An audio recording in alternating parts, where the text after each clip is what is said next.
Hey River Kids team, it's Alex. Hey, I just wanted to check in with you to remind you of some safety procedures. As we grow here in River Kids, we are praising the Lord, but we also need to tighten up some of our secure check-in and check-out processes to keep our River Kids safe. One of the things I want to remind you is that every single parent, every single child should have their name tag, and their parents should have their security tag, and they should match them. We should match them as the Dream Teamers at the end of each service. It's important that no matter how well you know the parent, you honor this process. We even have this process posted on our doors on every single one of our classrooms. And so we're communicating to parents in written form and verbal form in lots of ways that their kids are secure and they are safe.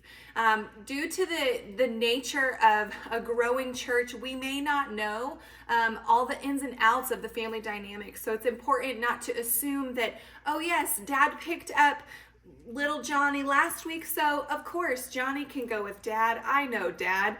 Well, maybe we find out that it wasn't Dad's weekend and it was Mom's weekend, and there's a mix-up, and we just want to make sure all kids are kept safe. So I'm asking you that you would do your best to honor our secure check-in and check-out process.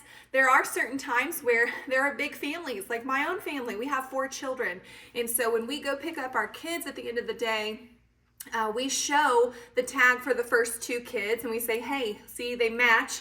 This is my child, but I need to keep this tag. So train your parents. If they have more than 2 children, train them to keep their tag so that they can show that tag when they pick up their 3rd and 4th child. So we might have to educate them a little bit, but we need to do our best to honor the procedures that are put in place. One more thing I want to remind you about safety and security here in our River Kids hallway is to remember that our River Kids restrooms in the hallways are designated for River Kids only during service. During transition time, you're welcome to take a bathroom break in there. That's no problem. But during service time, those restrooms are only for River Kids. So if you need to use the restroom as a Dream Teamer, we ask that you exit the River Kids area and use either the staff bathrooms that one of us can unlock for you, or you can go on to the Worship Center restrooms in the Cove. We're so grateful for all that you do to keep our River Kids safe and the way you continue to serve with excellence and joy.